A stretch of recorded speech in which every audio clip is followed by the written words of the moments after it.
नमस्कार। आज हम कक्षा 9 की संस्कृत के चौथे पाठ का अध्ययन करेंगे। इस पाठ का नाम है कल्पतरुः।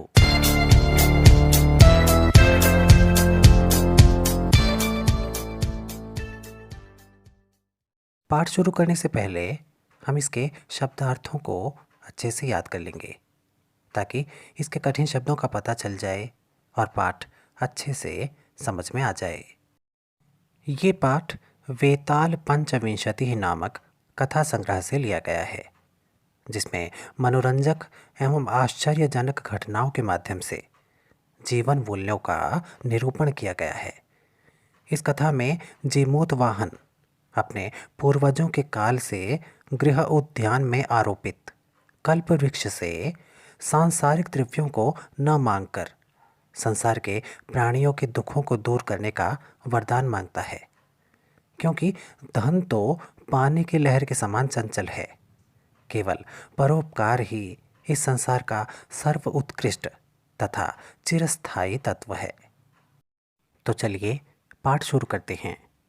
अस्ति हिमवान नाम सर्वरत्न भूमि नगेंद्र, अर्थात सभी रत्नों को प्रदान करने वाली महान भूमि हिमालय की ही है। वो हिमालय जो नगेंद्र यानी कि पर्वतों का राजा है।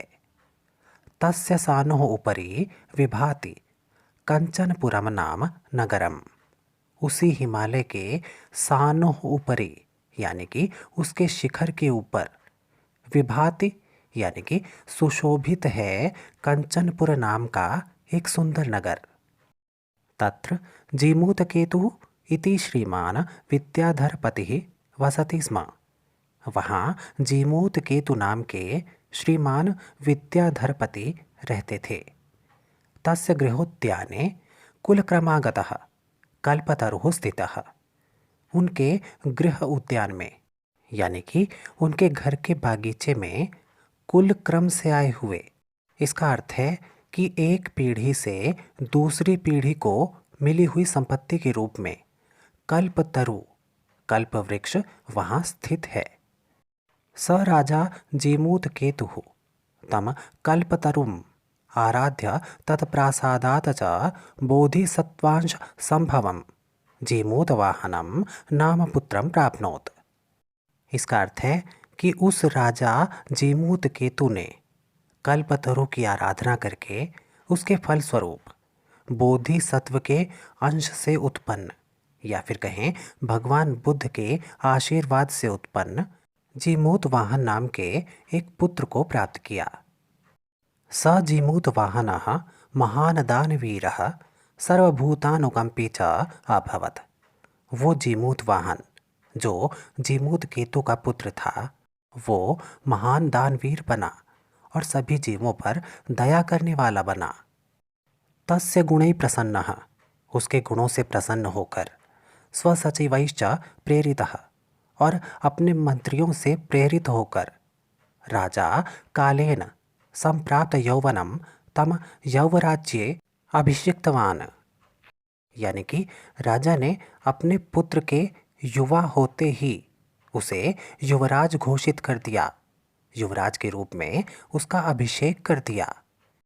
कदाचित हितैषिणः पितृमंत्रिणः यौवराज्ये स्थितं तम जीमूतवाहनम् उक्तवन्तः।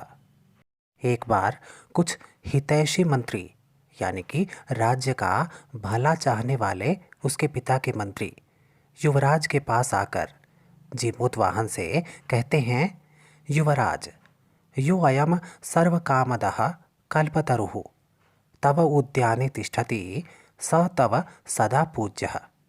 हे युवराज, ये जो सभी कामनाओं को पूरा करने वाला कल्पतरु है, जो कल्प वृक्ष है, ये जो आपके उद्यान में स्थित है, वो आपके लिए सदा पूजनीय है। अस्मिन् अनुकूले स्थिते सति शक्रो अपि अस्मान् बाधितुं न शक्नुयात् इति। उन्होंने आगे बताया कि इस कल्पतरु के अनुकूल रहने पर, इस कल्प वृक्ष के प्रसन्न रहने पर शक्र अर्थात इंद्र भी हमारे सामने बाधा उत्पन्न नहीं कर सकते, ऐसा उन्होंने जीमूतवाहन को बताया। एतत् आकर्ण्य जीमूतवाहनः अचिन्तयत्। ऐसा सुनकर जीमूतवाहन ने सोचा, अहो, अरे ईदृशम् अमरपादपं प्राप्यापि पूर्वैः पुरुषैः अस्माकं तादृशं फलम किमपि न प्राप्तम। अरे, इस प्रकार के अमर वृक्ष को प्राप्त करके भी हमारे पूर्व पुरुषों ने अर्थात हमारे पूर्वजों ने उसका कोई भी सुफल प्राप्त नहीं किया।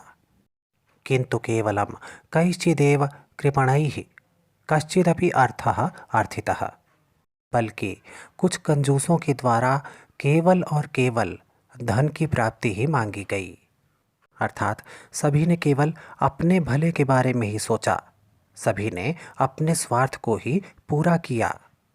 तद अहम अस्मात् कल्पतरोः अभीष्टम साधयामि इति। तो फिर मैं अब अपने अभीष्टम अर्थात अपने मन की इच्छा को इस कल्पतरु के द्वारा सिद्ध करूँगा, पूरा करूँगा। एवं आलोच्य सः पितुः अंतिकम आगच्छत। ऐसा सोचकर वो पिता के पास आया। आगत्य च सुखम आसीनम पितरम एकांते न्यवेदयत। वहाँ आकर सुखपूर्वक एकांत में बैठे अपने पिता से वो निवेदन करता है, तात, हे पिताश्री, त्वम तो जानासि एव, आप तो जानते ही हैं, यदस्मिन् संसार सागरे आशरीरम इदम सर्वम धनम वीचिवत चंचलम, कि इस संसार रूपी सागर में इस शरीर के साथ साथ दूसरे जो भी धन हैं वो वीचिवत चंचलम अर्थात सागर की लहरों के समान चंचल हैं। एकः परोपकार एव अस्मिन् संसारे अनश्वरः।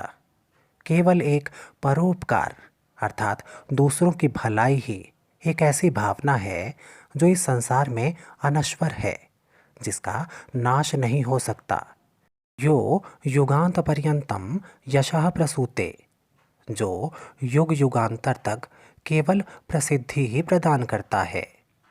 तद अस्माभिः ईदृशः कल्पतरुः किमर्थम रक्षते। तो फिर हम सभी के द्वारा इस प्रकार के कल्प वृक्ष की रक्षा किस लिए की जा रही है। यैश्च पूर्वैरअयम मम मम इति आग्रहेण रक्षितः। हमारे जिन पूर्वजों के द्वारा इसे मेरा मेरा कहकर इसकी आग्रहपूर्वक रक्षा की गई, ते इदानीं कुत्र गतः। वे पूर्वज आज कहाँ चले गए।